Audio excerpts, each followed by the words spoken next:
Boa noite a todos, amigos queridos do Centro Espírita Antônio de Oliveira. Saúdo com carinho e peço licença para adentrar no seu lar, no seu ambiente. Eu sou Celina Sobral. Hoje, o item 22 do livro Boa Nova, psicografia de Francisco Cândido Xavier, fala sobre a mulher e a ressurreição. Vamos juntos ler pequenas partes e refletindo em cima. Começa assim: as águas alegres do Tiberíades se aquentavam lentamente, como tocadas por uma força invisível da natureza, quando a barca de Simão, conduzindo o Senhor, atingiu docemente a praia. O velho apóstolo, abandonando os remos, deixava transparecer nos traços fisionômicos as emoções contraditórias de sua alma, enquanto Jesus o observava, adivinhando-lhes os pensamentos mais recônditos. Claro, né? Jesus, espírito evoluído, conseguia ler e sentir não só os pensamentos, como as intenções, o que se passava no íntimo de cada ser. E eles estavam chegando nessa praia, nesse ambiente maravilhoso, Simão Pedro e Jesus.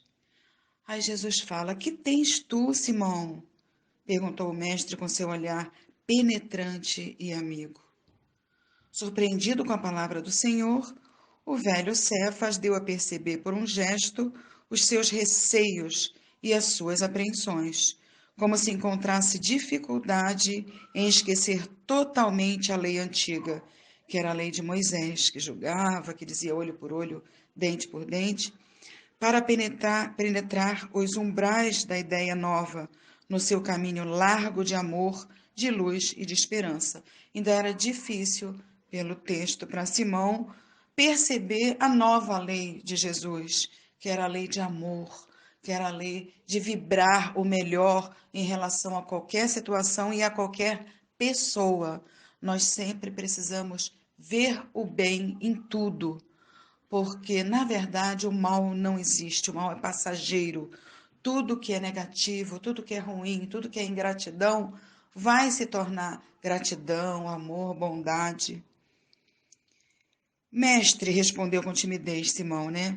A lei que nos rege manda lapidar a mulher que perverteu a sua existência. Está aí ele falando da lei de Moisés.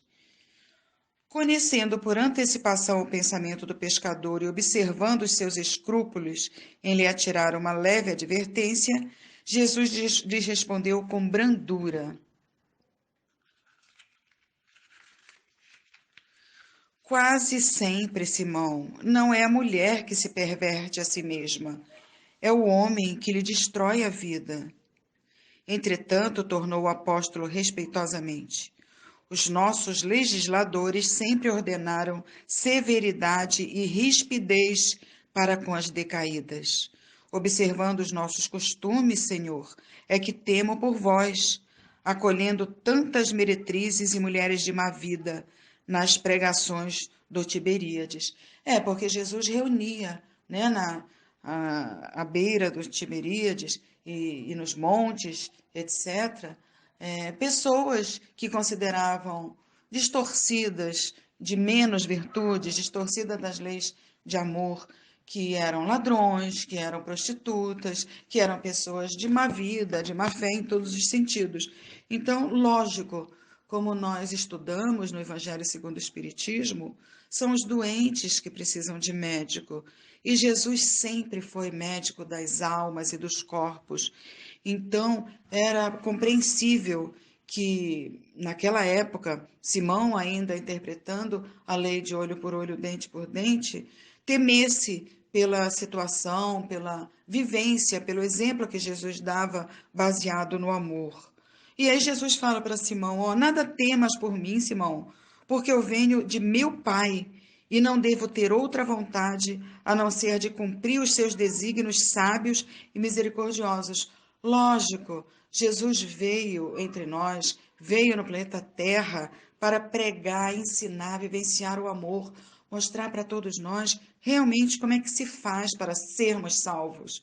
Ele não veio para nos salvar, mas para nos ensinar o caminho da felicidade, o caminho da perfeição. Lógico que a perfeição não a de Deus, mas a perfeição tangível pelos espíritos hoje encarnados e que almejam e têm como meta os planetas celestes, os planetas felizes e celestiais, que são realmente os que vão nos dar a calmaria, a felicidade que nós almejamos ainda num planeta de provas e expiações, mas ainda é ininteligível para nós. Nós precisamos das provações para saber até que ponto a nossa força, o nosso conhecimento atinge, para sabermos do que somos capazes através da lei do amor, né? Se já somos capazes de perdoar, se já somos capazes de ter bons olhos a tudo que estiver à nossa frente, mesmo que seja contra a nossa verdade, contra o que nós entendemos e achamos que seja o certo. Então, assim falou o mestre, cheio de bondade e espraiando o olhar compassivo sobre as águas, levemente encrespadas pelo beijo dos ventos do crepúsculo, e continuou no misto de energia e doçura. Mas ouve, Pedro, a lei antiga manda apedrejar a mulher que foi pervertida e desamparada pelos homens. Entretanto, também determina que amemos os nossos semelhantes como a nós mesmos. E o meu ensino é o cumprimento da lei, pelo amor mais sublime sobre a terra. Poderíamos culpar a fonte quando o animal lhe polui as águas? De acordo com a lei, devemos amar a uma e a outro, seja pela expressão da sua ignorância, pela de seus sofrimentos, e o homem é sempre fraco e a mulher sempre sofredora, segundo o que estavam apontando naquela época, né? O velho pescador recebia a exortação com um brilho novo nos olhos, como se fora tocado nas fibras mais íntimas do seu espírito. Mestre, retrucou altamente surpreendido, vossa palavra é a da revelação divina. Quereis dizer, então, que a mulher é superior ao homem na sua missão terrestre? Aí Jesus responde, uma e outro são iguais perante Deus, esclareceu o Cristo amorosamente. E as tarefas de ambos se equilibram no caminho da vida, completando-se perfeitamente, para que haja em todas as ocasiões o mais santo respeito mútuo. Tá aí, Jesus não quis dizer que um ou outro valia mais, mas ele quis mostrar que se o homem não pagasse para que a mulher fosse adúltera ou se distorcesse nos seus costumes, não haveria a má vida, a má fé, a má situação, né, de uma mulher que seria apedrejada naquela época. Ele fala, ó, precisamos considerar, todavia, que a mulher recebeu a sagrada missão da vida. Então está Jesus mostrando ali, falando também da sua própria mãe, né? Tendo avançado mais do que o seu companheiro na estrada do sentimento, porque o corpo da mulher, o corpo material, é mais frágil, então automaticamente faz com que seja muitas vezes mais sensível. Mas isso não é lei, não quer dizer que o homem seja insensível ou que a mulher seja muito fraca. Hoje em dia a gente vê as mulheres tomando posses aí, tendo atitudes de grande valia, tendo atitudes fortes, né, e consagradas perante o planeta inteiro, perante as nações e etc. Vemos grandes mulheres no espiritismo, que não precisamos nem aqui citar nomes, e ele querendo mostrar que todos nós queremos ser amados. Então, precisamos amar para receber disso de volta, não é? E ele fala também, em todas as realizações humanas, há sempre o traço da ternura feminina, levantando obras imperecíveis na edificação dos espíritos. Na história dos homens ficam somente os nomes dos políticos, dos filósofos e dos generais. Todos eles são filhos da grande heroína que passa, no silêncio, desconhecida de todos, muita vez dilacerada nos seus sentimentos mais íntimos ou exterminada nos sacrifícios mais pungentes. Mas também Deus, Simão, passa ignorado em todas as realizações do progresso humano. E nós sabemos que o ruído é próprio dos homens, enquanto que o silêncio é de Deus, síntese de toda a verdade e de todo o amor. Então ele mostra também, lógico que os espíritos não têm sexo, né? Tanto que encarnamos no corpo masculino ou feminino, até aprendermos tudo, até evoluirmos, até conseguirmos chegar à condição de governadores de planeta, como é Jesus, e outros também muito mais evoluídos, que sabemos que está aí no universo infinito de situações que nós não temos nem noção dentro da nossa inteligência, o que ainda falta aprender, fazer para sermos realmente espíritos muito, muito evoluídos. Por isso, as mulheres mais desventuradas ainda possuem no coração o germe divino, tanto as mulheres como os homens. Quando vemos situações de pessoas que têm atos calamitosos, que praticam atos e situações que são inacreditáveis, todos têm no seu interior o germe divino, né? Para a redenção da humanidade inteira, diz eles. Seu sentimento de ternura e humildade será em todos os tempos o grande roteiro para a iluminação do mundo, porque sem o tesouro do sentimento, todas as obras da razão humana podem parecer como um castelo de falsos esplendores. Isso quer dizer que todos nós vamos conseguir o verdadeiro sentimento, realmente a pureza do que fala a lei de justiça, amor e caridade no Evangelho.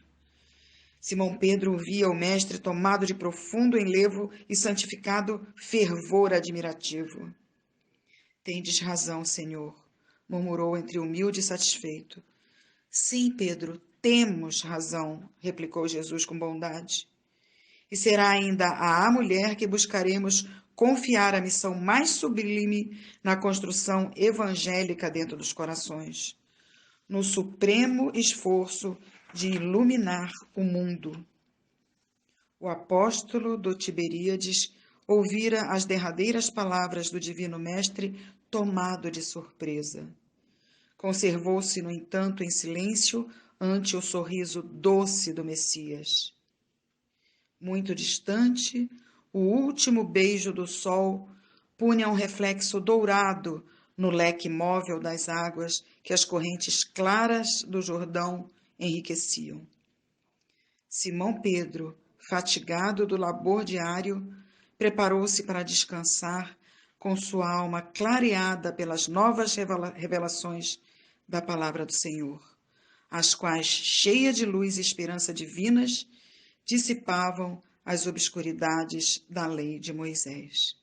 Pois é, quanto nós temos ainda que aprender em relação às leis de Jesus, às leis divinas, às leis de amor, né? Que são as leis morais, que são as leis naturais. Como nós precisamos entender o que não julgar, o que não apontar o dedo, porque nós não queremos para nós o que muitas vezes fazemos e falamos e pensamos em relação ao outro. Aqui ele está falando de mudarmos o nosso sentimento. Quantas vezes o que parece uma coisa não é aquilo? Quantas vezes nós julgamos e erramos? Praticamente sempre. Por quê? Porque somos seres humanos ainda em aprendizado. Temos muitas imperfeições a serem sanadas. Então não podemos julgar, mas lembrarmos sempre que são os doentes que precisam de médicos, que são aqueles mais desequilibrados moralmente, porque muitas vezes também estamos nessa situação, que precisam do nosso auxílio, do nosso estar junto, para mostrar os ensinamentos do Evangelho através de ações nossas. Não julgamento, perdão, compreensão, porque tem uma frase que eu gosto muito de lembrar e muitas vezes falo também nos estudos e nas palestras: me ame quando eu menos merecer, porque é quando eu mais preciso. Então todos nós precisamos dessa verdade, porque quando passar aquela situação de desequilíbrio, nós vamos refletir, vamos nos acalmar e vamos dizer: meu Deus, olha o que eu fiz, mas ainda bem que teve tal ou tal pessoa que me entendeu, que me perdoou, que se colocou no meu lugar. Passaram-se dias depois desse encontro de Simão e Jesus, dessa conversa tão engrandecedora. Jesus foi crucificado, né, pelo bem de todos os homens, para mostrar o que era realmente amar, o que era perdoar, entender. E essa segunda parte desse item 22 do livro Boa Nova vem dizer do Filho de Deus olhando aquele povo todo, sabe, que fazia aquelas coisas tão sem entender o que era a bondade divina, sem entender como se deveria agir com o outro, sem lembrar que o que a gente dá para a vida e para o mundo é o que retorna para a gente. Jesus esteve ali no meio de pessoas, de enfermos, ainda incuráveis naquele momento. Mas como nós dissemos, o mal não persiste. Vai chegar uma hora que ele vai se transformar no bem, vai se transformar em forças naturais do espírito que está buscando a purificação e a certeza das coisas divinas. Então, aquelas pessoas todas ali, sofrendo uma coisa que não sabia que iriam sofrer e vivenciando o prazer naqueles atos dilaceradores de corações e de almas, né? Jesus foi crucificado entre dois ladrões, que eles chamavam o ladrão bom e o ladrão mau. Mas ladrão é ladrão, homens ainda imperfeitos, e um deles, o que se considerava na época o ladrão ruim, virou para Jesus, antes dos últimos suspiros também, e disse: você me ensina a ser como você, com toda essa paciência, com toda essa fé. E depois ele foi embora, desencarnou. E aí, passou-se os dias, houve o que eles chamavam na época e o que está na Bíblia, de ressurreição. E nós sabemos, pela lei da ciência, que não existe a volta do corpo à vida material, porque a ciência, a química, a biologia estuda e prova que o pó volta ao pó. Mas o Cristo redivivo ali, logicamente, era a materialização espiritual e a prova maior da continuação da vida.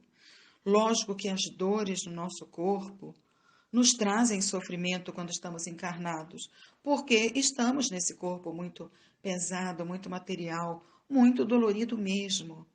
Mas o nosso espírito imortal, o nosso espírito que continua com vida abundante depois do desencarne, nos dá o consolo que o Espiritismo nos traz. O Espiritismo, o consolador prometido, é realmente as explicações do Espiritismo. A imortalidade, a certeza da imortalidade do Espírito, como veio nos provar Jesus. Ele apareceu depois de 3 dias, como se fosse um ser encarnado, com a sua matéria ali, só que, passados esses dias, o que o texto nos fala? Maria de Magdala, que é Maria de Madalena, né, que era a pecadora, a ex-pecadora de Magdala, porque Jesus já tinha conversado e transformado Maria de Magdala naquele espírito que já conhecia um outro tipo de amor. Já não era mais aquele amor que buscava joias, lucros, muita beleza, muito dinheiro, muito ouro, que usava dos sentimentos dos outros e tinha quem bem entendesse naquela época na vida dela, de uma beleza tamanha. Ela já colocava em primeiro lugar outra forma de amor depois da conversa amorosa com o Mestre Jesus, que não se esquivou de estar ali sendo julgado, de falar com uma mulher, de falar com uma meretriz, com uma prostituta, porque naquela época não se podia nem chegar perto, muito menos se dirigir ou tocar com uma mulher de má vida. E Jesus não se importou com isso e foi o que fez ela se transformar enormemente numa única encarnação e se transformar na Senhora Maria de Magdala, que abdicou de todo luxo, de todas as suas grandezas materiais, para vivenciar o verdadeiro amor e terminou a sua existência no Vale dos Leprosos, porque foi prestar serviço de cuidado, de cura para aqueles irmãos que tinham adquirido o hanseníase, que era a lepra, né? Então, ela foi levar flores e chorar no túmulo de Jesus. E quando ela vai colocar aquelas flores, ela vê, estupefada, que o corpo de Jesus não se encontrava lá. E quando ela sai assim, entristecida, quase gritando, alguém chama nos ouvidos dela: Maria. Ela já supôs que ia ser admoestada pelo jardineiro lá do cemitério, né? Mas em breves instantes ela reconhecia a voz inesquecível do Mestre que lhe contemplava o inovidável sorriso. Quis se atirar aos pés de Jesus, beijar-lhe as mãos e rapidamente Jesus falou: Não, não, não me toques, pois ainda não fui a meu Pai que está no céu, provando que ali estava um espírito materializado, provando exatamente a imortalidade e a continuação da vida. Então, instintivamente, Madalena se ajoelhou e recebeu o olhar do Mestre, num transbordamento de lágrimas de inexcedível ventura. Era o cumprimento da promessa de Jesus. A realidade da ressurreição era a essência divina que daria eternidade ao cristianismo. Então, novamente, lembrando que ressurreição é dito ainda hoje, né, como a volta do ser humano ao corpo de carne, o que a ciência prova que não é isso. Então, o Espiritismo estuda, entende que é a materialização que ocorreu ali e que é o espírito se mostrando, como muitos de nós, até mesmo dentro do trabalho mediúnicos, ou não, ou fora, já vimos seres encarnados através de evidência, através de trabalhos mesmo na espiritualidade. Muitos espíritos já se mostraram como querem se mostrar, porque sabemos também que o corpo perispiritual é moldável de acordo com o que querem se apresentar. Então, olha como nós temos que ressuscitar Jesus dentro de nós, os ensinamentos que ele trouxe, o amor que ele distribuiu para todos. Nós estamos em busca do amor ágape, que é aquele amor incondicional, que ainda no planeta de provas e expiações é muito difícil para nós vivenciarmos, colocarmos em primeiro lugar tudo que não seja matéria, porque ainda precisamos do corpo de carne e das coisas materiais, do alimento, do cuidado da saúde, de outras coisas. Mas o que nós buscamos é a verdade do Evangelho, a lei de amor, a lei de justiça, a lei de caridade. Quando nós soubermos intercalar isso tudo, nós estaremos começando a vivenciar o que Maria de Magdala conseguiu entender numa única encarnação. Tanto que ela teve o merecimento de receber essa visita espiritual de Jesus logo após o desencarne dele, a crucificação. Olha a mudança, não foi nem para a mãe dele que ele se apresentou imediatamente. Foi para Maria de Magdala, aquela que tinha apontado todos os dedos e que tinha todo o julgamento perante todos os que viviam naquela época. Então, nós temos realmente que pensar, que refletir nas nossas mudanças interiores, para que possamos ter atitudes, gestos nesse valor todo.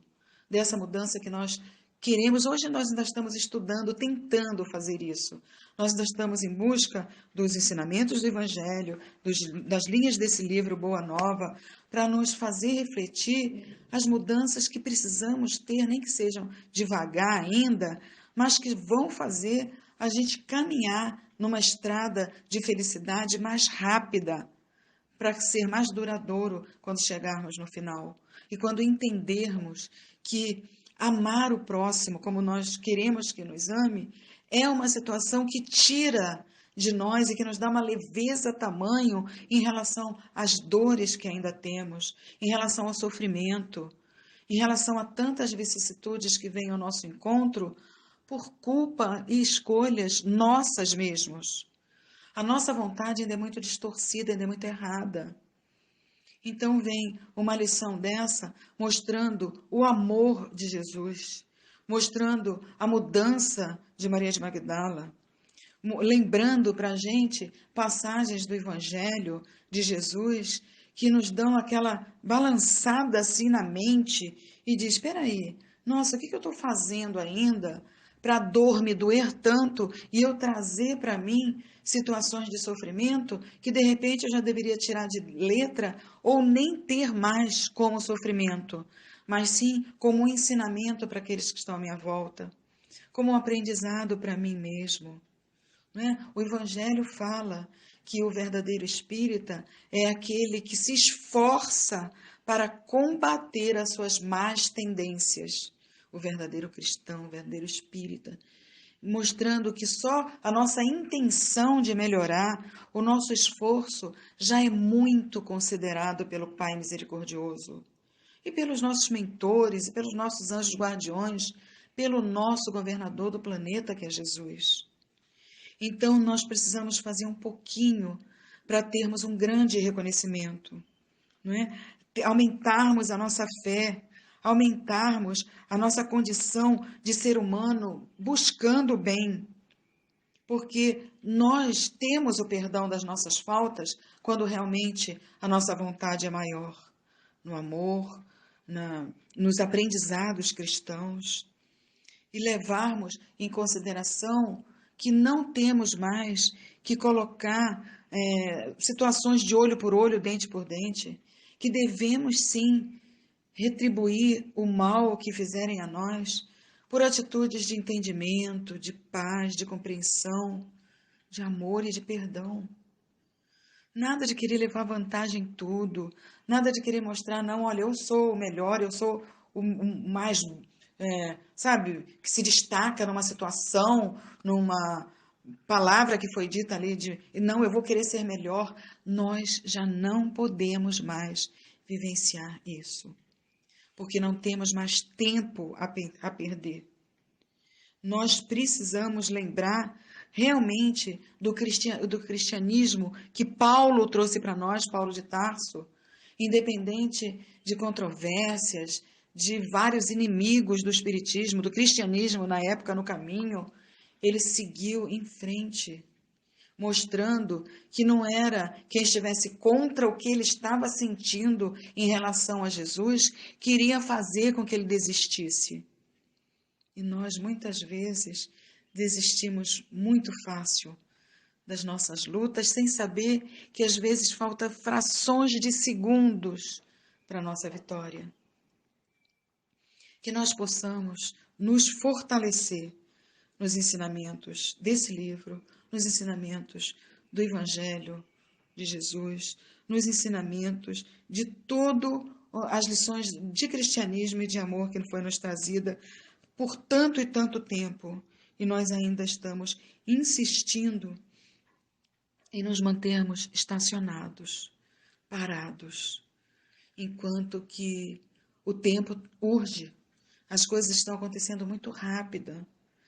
Aí, ao voltarmos para a pátria espiritual, o nosso verdadeiro lar, que nós não sabemos dia e hora nem condições, nós vamos chorar o tempo perdido.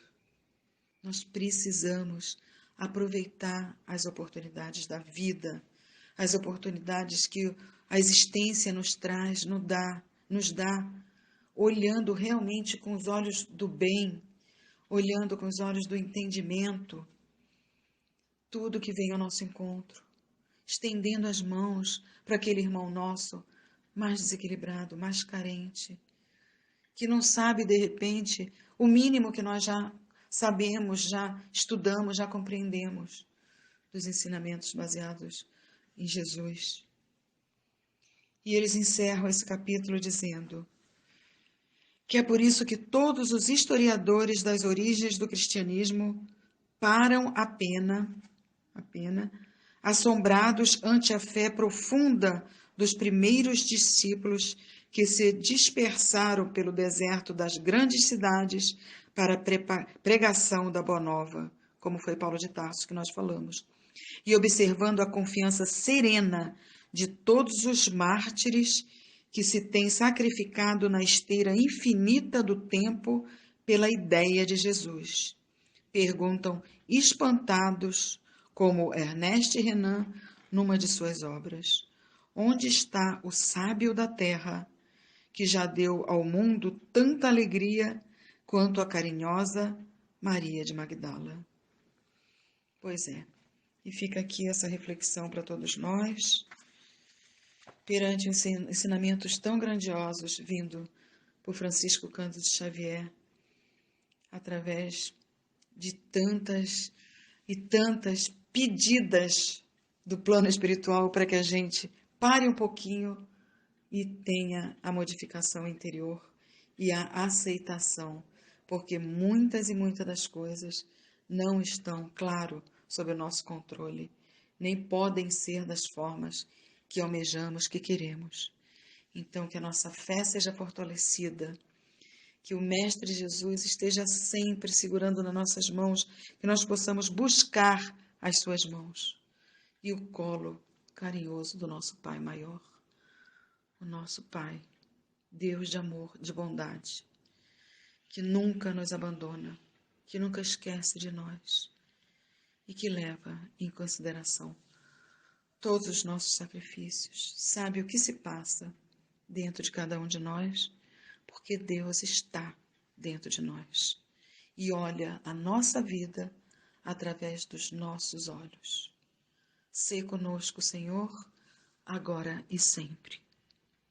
E nós encerramos essa reflexão desejando a você muitas bênçãos, muita paz interior.